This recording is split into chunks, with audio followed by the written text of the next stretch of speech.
पद्म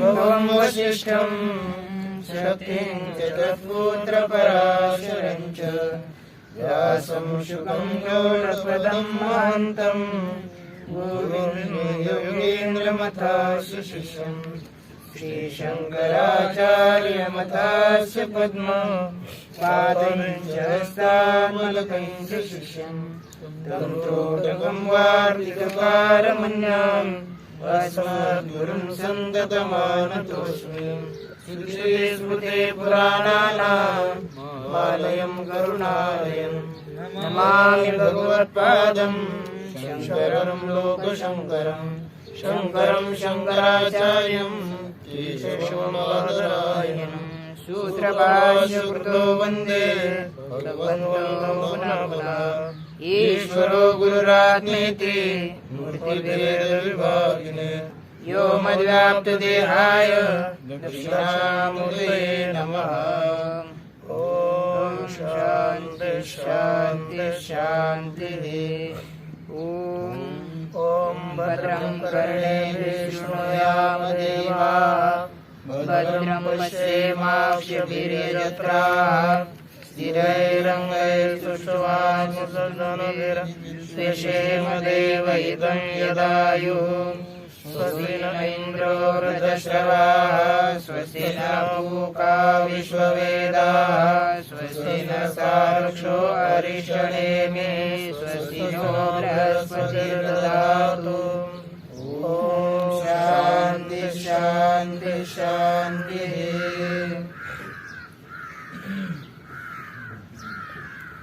भगवान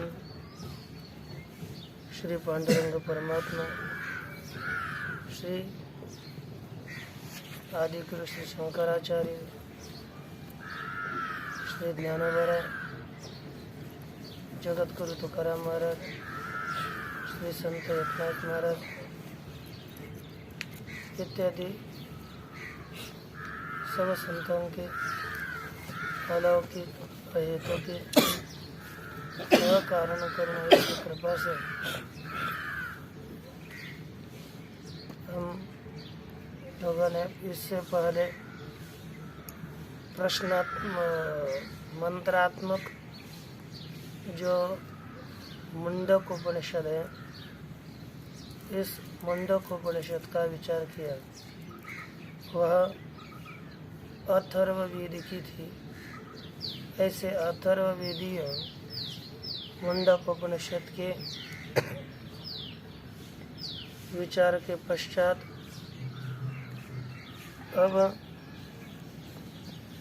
अथर्ववेद की ही जो तवलकार शाखा है उसी के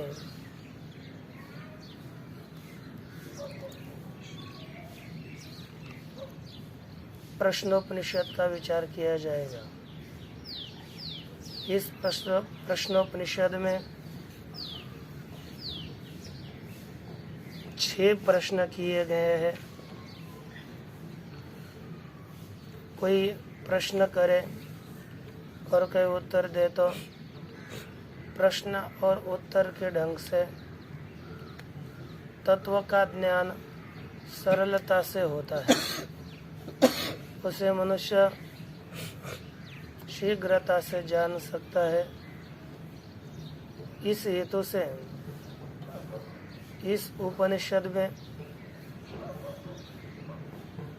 6 प्रश्न दिए गए और 6 प्रश्न के 6 उत्तर हैं। ये जो 6 लोग थे उनमें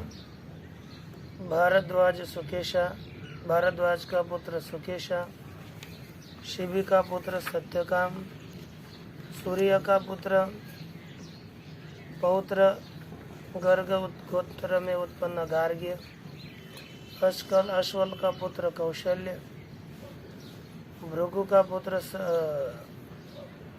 वैदर्भी और कत्य का पुत्र कबंधी कात्यायन। इस तरह से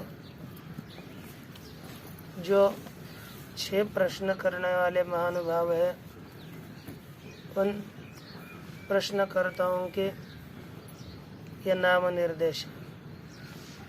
इस प्रश्नकर्ताओं ने 6 प्रश्न किए हैं। इसी यह उपनिषद अथर्ववेद की ही तवलकार शाखा की प्रश्नात्मिका है। इसलिए इस प्रश्नोपनिषद में प्रश्नों का विचार हम करेंगे। इसमें भी पूर्व उपनिषद की तरह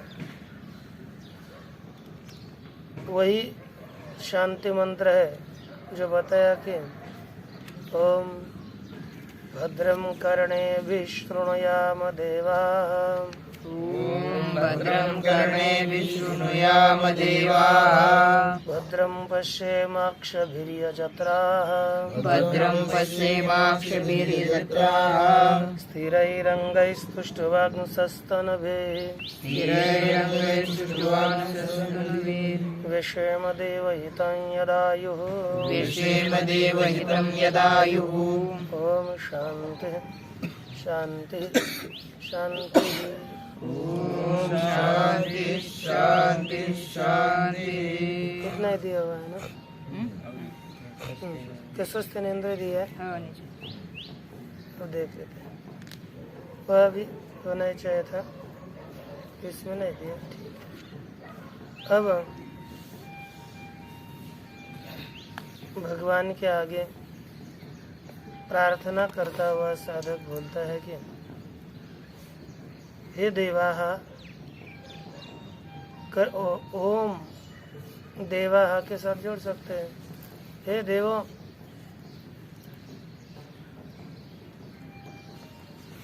कर्णे भी भद्रम शृणुयाम।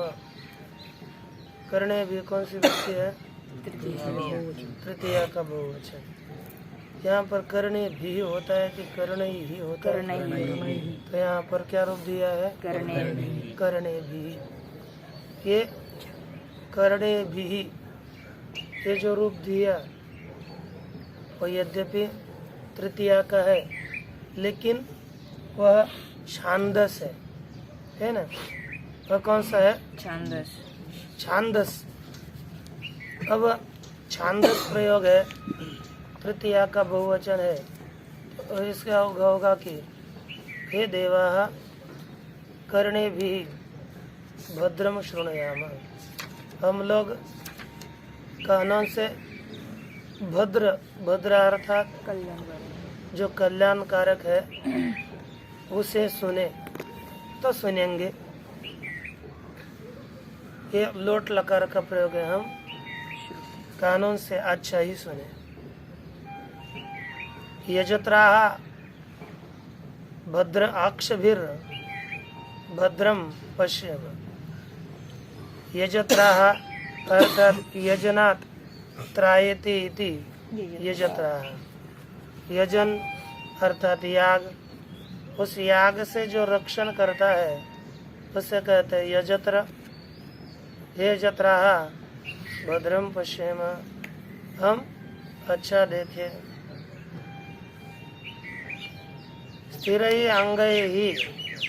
स्थिरैः तनुभिः अंगैः तुष्टुवांसम। अर्थात स्थिर जो अवयव है, अब कैसे हो? तनु अर्थात स्थिर प्रत्येक इंद्रियों की जो अभिमानी देवता है, उन देवताओं की कृपा से अपने विषयों से वृत्ति रहित हुए ऐसे जो अंग है, कर चरण इत्यादि, उनके द्वारा। और कैसे पुनः अंग? तनु भी सूक्ष्म ब्रह्म को विषय करने वाले जो इंद्रिया है उनके द्वारा तुष्टवांसम हम आपकी स्तुति करें।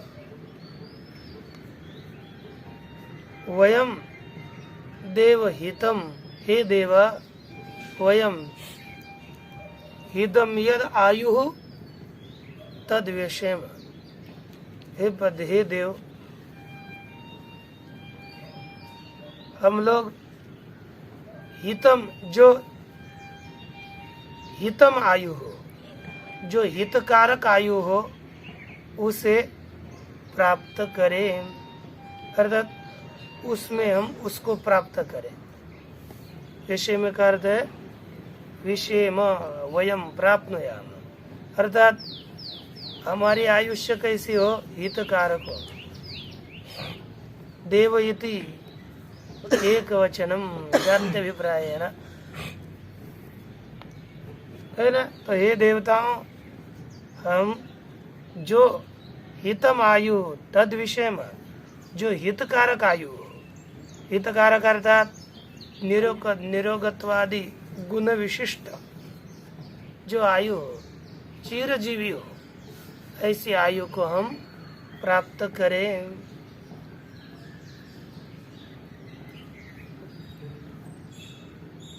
आगे देखिए। अब यदि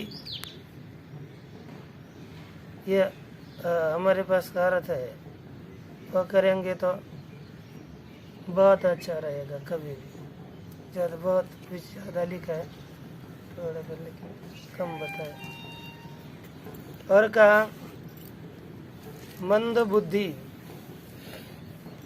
अनुकंपा के द्वारा प्रकारांतर से पुनः प्रार्थना करी। स्वस्ति न इंद्रो वृद्धश्रवाः, स्वस्ति न पूषा विश्ववेदाः, स्वस्ति नस्तार्क्ष्यो अरिष्टः, स्वस्ति नो बृहस्पतिर्दधातु। बृहत्स्रवाः इंद्र अर्थात बृहद कीर्ति है जिसकी, ऐसे देवताओं के पति इंद्र वे अस्माकं स्वस्ति दधातु, हमें परिपूर्ण आनंद देव। तथा विश्ववेदाः, उसी तरह विश्वम सर्वम वेत्ति जानाति इति विश्ववेदाः सर्वज्ञ, जो विश्व को सब को जानता है ऐसे सर्वज्ञ परमात्मा। कौन? सूर्य, वे भी हमारा कल्याण करे। अरिष्ट नेमि ही अर्थात अरिष्टा अकुंठिता अप्रतिबद्धा नेमिर्गतिर्यस्य स अरिष्ट नेमि तार्क्ष, अर्थात अरिष्ट है, अकुंठित है, अप्रतिबद्ध अर्थात जिसकी गति खुंडती नहीं, ऐसे जो तार्क्ष गरुड़ है वे न अस्माकम स्वस्ति दधातु, वे हम लोगों को कल्याण करे, हमको हम लोगों का भी वह कल्याण करना चाहिए उसने।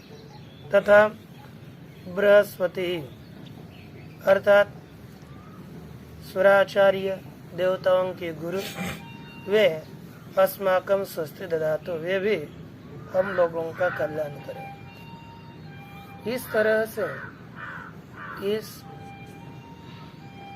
मंत्र, दोनों मंत्रों, शांति मंत्रों का विचार हुआ। अब उपनिषद का विचार करने के लिए आरंभ करते हैं। इन्हीं तीनों भी सब दोनों भी शांति मंत्रों के अंतिम भी शांति शांति शांति ये 3 बार लिखा। और त्रिविध शांति, 3 प्रकार के जो दोष है, आध्यात्मिक, अधिभौतिक, अदैविक शोक, उन शोकों के निवृत्ति के हेतु से दी हुई। अथर्वणे टीका में देखिए, अवतरणिका करते है भाष्य की। अथर्वणे ब्रह्मा देवानाम इत्यादि मंत्रैरेव आत्मतस्य निर्णितत्वात्, है ना। प्रारंभ मंत्र कौन सा था प्रश्नोपनिषद में? अथर्वणेयां प्रवदेत ब्रह्मा। हाँ? तो अथर्वणे तो यहाँ पर ब्रह्मादेवानां प्रथम संबभूव विश्वस्य कर्ता भुवनस्य भोक्ता। यहाँ पर ब्रह्मा और देवानाम इसमें ऐसा एनोटेट कॉमा करिए क्योंकि वह मंत्र है। अथर्वणे अथर्वणे अर्थात अथर्व वेद में ब्रह्मा देवानाम अर्थात मुंडक उपनिषद में ब्रह्मा देवानाम इस इत्यादि मंत्र ही एवं इत्यादि मंत्रों के द्वारा ही आत्म तत्व से निर्णय तत्वात् आत्म तत्व का निर्णय किए जाने से तत्रैव अर्थात अथर्व वेद में ही उसे अथर्व वेद में ही ब्राह्मणेन अर्थात ब्राह्मण रूपी जो ग्रंथ है, कौन सा ग्रंथ है वह? प्रश्नोपनिषद रूपेण तद अभिधानम उसका कथन। तद अभिधान अर्थात का अर्थ है आत्म तत्व से अभिधानम पुनरुक्तम। आत्म तत्व का कथन क्या होगी? पुनरुक्ति होगी। इति आशंका इसी शंका करके तस्यैव इह विस्तरेण प्राणोपासनादि साहित्येन अभिधानात् तस्यैव अर्थात आत्म तत्वस्यैव अथवा मंत्राणाम एव अथवा मुंडकोपनिषदः एव इह अर्थात यह अर्थात अस्मिन् प्रश्नोपनिषदि इस प्रश्नोपनिषद में विस्तरेण विस्तार से प्राणोपासनादि साधन साहित्येन प्राण की उपासना इत्यादि साधन के सहित अभिधानात् कथन होने से न पौनरुक्त्यम इति वदन पुनरुक्ति दोष नहीं है ऐसे बोलते हुए ब्राह्मणम अवतारयति। आगे जो ब्राह्मण ग्रंथ है प्रश्नोपनिषद उसका अवतरण अवतरणिका करते है कहा मंत्रोक्तस्य अर्थस्य विस्तरानुवादी इदम ब्राह्मणम आरभ्यते। मंत्रोक्तस्य अर्थस्य अब मंत्र में बताए हुए अर्थ का विस्तरानुवादी अर्थात विस्तार से अनुवाद करने वाले इदम इस ब्राह्मण का आरंभ किया जाता है। अब मंत्र कौन से है? मंत्र अर्थात पूर्ण कौन सी उपनिषद? मुंडकोपनिषद। यह मुंडकोपनिषद मंत्रात्मिका है। उसी मंत्र में बताए हुए अर्थ का ही विस्तार से अनुवाद करने वाली ये ब्राह्मणात्मिका उपनिषद है।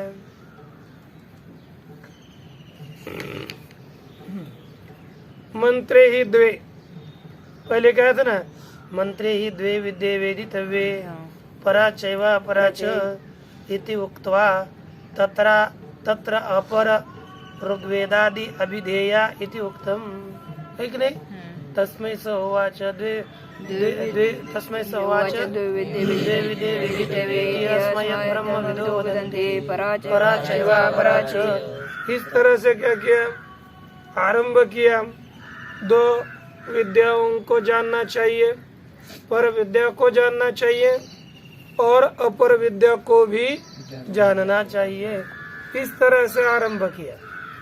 जिसकी ये मुंडकोपनिषद तैयार है उसको प्रश्नोपनिषद अच्छी समझ में आएगी क्योंकि उसका विस्तार है ना। मंत्रों में जो जो बताया उसका यहाँ पर विस्तार किया हुआ है, इसलिए ध्यान पूर्वक उसको कंठस्थ करना। कल 2 खंड अवशिष्ट रहेगा है ना। खंडच्या अच्छे खंड कंठस्थ देने का।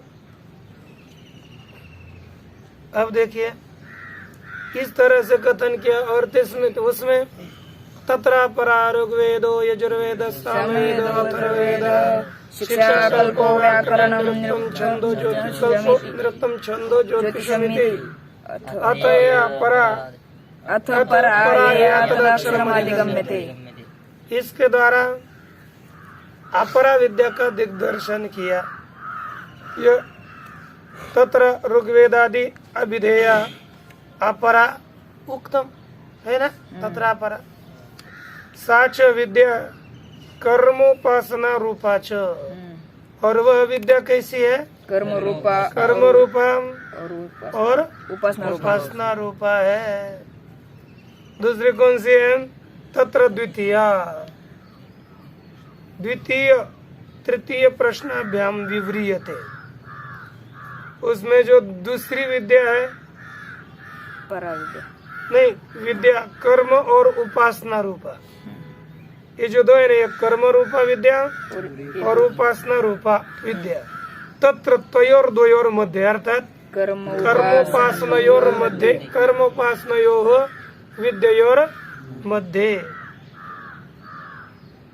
द्वितीय तृतीय प्रश्नाभ्याम, दूसरे और तीसरे प्रश्न के द्वारा द्वितीय विव्रियते, जो द्वितीय विद्या है उपासना रूपा विद्या, उसी द्वितीय और तृतीय प्रश्नों के द्वारा उपासना का विवरण किया जाएगा। आद्य कर्म कांडे विवृत्ता इति इह न विव्रियते। पहली जो कर्म रूपा विद्या है, कर्म रूपी विद्या का कर्म कांड ग्रंथ में विवरण किया गया है, इसलिए यहाँ पर अस्मिन् उपनिषदि प्रश्नोपनिषदि विवरणम न क्रियते, इसका विवरण नहीं किया जाता। उभयोः फलम तु ततो वैराग्यार्थम प्रथम प्रश्ने स्पष्टीक्रियते। परंतु उभयोः फलम, कर्म विद्या और उपासना विद्या, इन दोनों का फल, उन दोनों से विरक्ति ततो वैराग्यार्थम, उस फल से वैराग्य के लिए प्रथम प्रश्न में फल क्यों बताएंगे? उन कर्मकांडात्मक विद्या और उपासनात्मक विद्या, इन दोनों से भी विरक्ति के लिए उनके फल का यहाँ पर विवरण किया जाता है। पर विद्या चाथ, और पर विद्या बताई, पर विद्या चाथ है ना, परा अथ परा, अरे अरे अरे ते आथ से करो, कोई नहीं टिड़को मका दे अथ और हाँ, हमको भी करने लगता है ना, तो फिर क्योंकि इसमें ज्यादा ये है ना, क्योंकि वो करके यदि कुछ करना है तो पराया तद अक्षरम अधिगम्यते, वो परा है जिसके द्वारा अक्षर को जाना जाता है।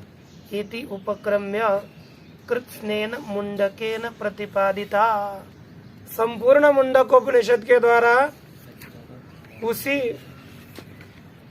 किसका प्रतिपादन किया?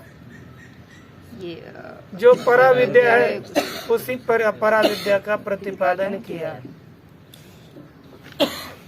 तत्रापि उसमें भी यथा सुदीप्तात् इत्यादि मंत्र द्वयोक्तार्थस्य, यथा सुदीप्तात् पावकात् विश्वलिंगा सहस्रश प्रभवन्ते स्वरूपाः इत्यादि है ना, मंत्र द्वयोक्तार्थस्य विस्तरार्थम इत्यादि जो मंत्र है, पहला मंत्र और दूसरा दिव्य अमृत पुरुष सभाया भ्यंतर अप्राण मना शुभ्र यक्षरात् परतः परः, इसके विस्तार के लिए चौथे प्रश्न का निरूपण यहाँ पर है।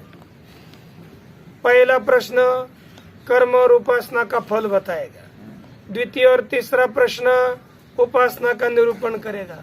चौथे प्रश्न में ये जो सुदीप्ता पावक इत्यादि 2 मंत्र है उसके विस्तार के लिए चौथा प्रश्न है। अब प्रणवो धनुष्यरो यात्मा ब्रह्मतल मुच्यते इत्यत्र उक्त प्रणव उपासना विवरणार्थम, प्रणव उपासना के विवरण के लिए पंचम मंत्र दिया गया है। और एतस्मात् जायते प्राणो मनस सर्वेन्द्रियाणि च इत्यादि के द्वारा जो द्वितीय मुंडक के प्रथम खंड का तृतीय मंत्र है उससे आगे जो निरूपण किया, अर्थात शेषेन मुंडकेन उक्तस्य अर्थस्य स्पष्टीकरणार्थम षष्ठ प्रश्न। इस तरह से संपूर्ण मुंडक उपनिषद का ही विस्तार इस उपनिषद में किया है। इसीलिए है ना, इति इदम ब्राह्मणम तद विस्तारानुवादी इत्यर्थ। उसी मुंडक उपनिषद के विस्तार का कथन करने वाला यह ब्राह्मण उपनिषद है। इसलिए मुंडक उपनिषद के बाद में इस प्रश्न उपनिषद का हम लोग पठन करते हैं, नहीं तो अन्यत्र ईशके न प्रश्न मुंडक मांडुक्य ऐसा क्रम होता है। हम मुंडक पहले फिर प्रश्न फिर मांडुक्य इस रीति से विचार करते हैं, क्योंकि अब वो तो अब समझ में आ रहा है ना, क्योंकि ये इसका यहाँ पर है। यदि हम पहले ये बता देते कि इसका यहाँ पर निरूपण किया है तो फिर उसका तो पहले होना चाहिए, इसलिए इसका कथन करते हैं। अतएव विषय प्रयोजनादिकम तत्रैव उक्तम इति न यह पुनरुच्यते इति बोध्यते। इसलिए ही विषय हो प्रयोजन हो इसका निरूपण वहाँ ही प्रतिपादन किया है, इसलिए उसका कथन यहाँ पर नहीं किया जाता है, ऐसा समझना चाहिए। आख्यायिकाया ब्रह्मचर्य तप आदि साधन विधानम पुराकल्प स्वरूपेण प्रयोजनांतरम अस्ति।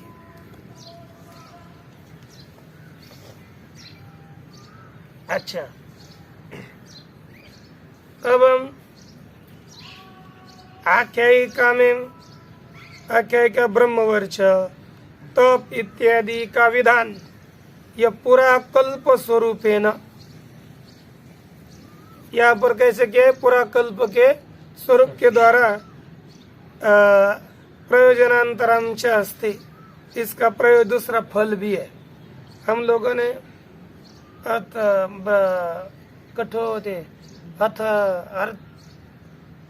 अर्थ संग्रह में अर्थवादों का निरूपण किया। उसमें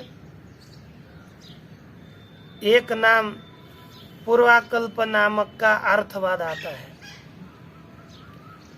और वहाँ पर आपको बताया था कि नहीं पता नहीं, टीका में अर्थवादों के भेद किए गए और उसमें पुराकल्प नामक का अर्थवाद स्पष्ट रीति से आता है।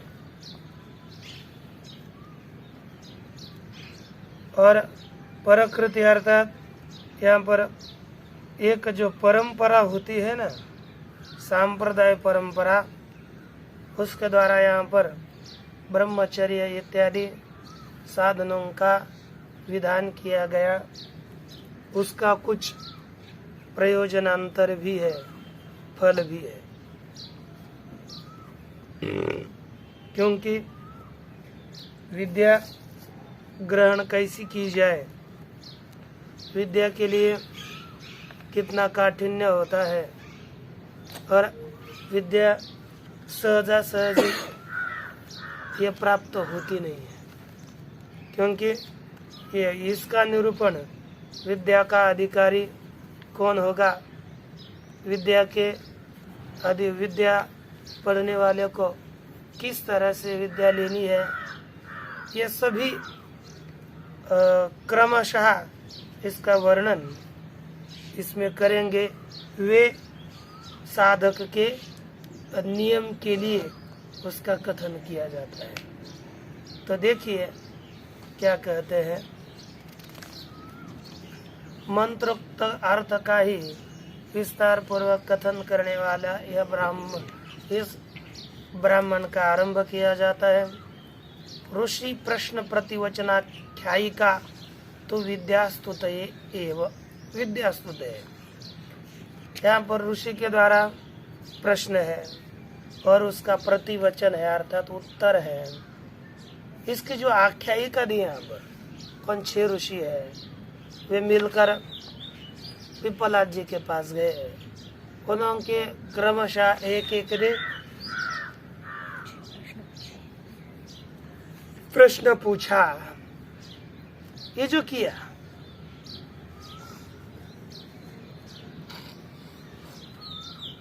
ये बस विद्या की स्तुति के लिए है। संवत्सर ब्रह्मचर्य संवासादि युक्त ही तपोयुक्तैर्ग्राह्या पिप्पलादादि वत् सर्वज्ञ कल्पैः आचार्यैः वक्तव्याच। ये कैसी है? विद्या स्तुतये एवं संवत्सर ब्रह्मचर्य संवासादि युक्तैः तपोयुक्तैर्ग्राह्या। और ये कैसी विद्या ग्रहण करनी चाहिए? अर्थात संवत्सर ब्रह्मचर्य, वर्ष तक ब्रह्मचर्य से रहना, क्योंकि संवास तप के पूर्वक रहना, और इस तरह से ये विद्या ग्रहण करने योग्य है।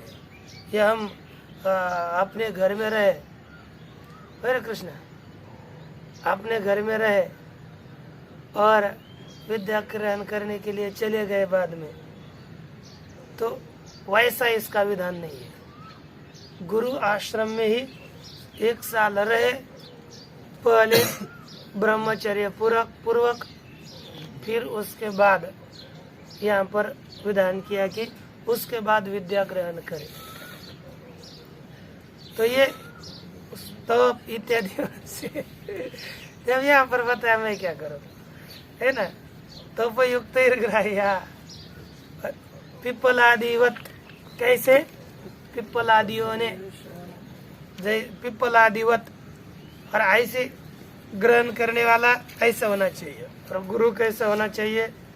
पिप्पलादिवत सर्वज्ञ कल्पैः आचार्यैः वक्तव्याच।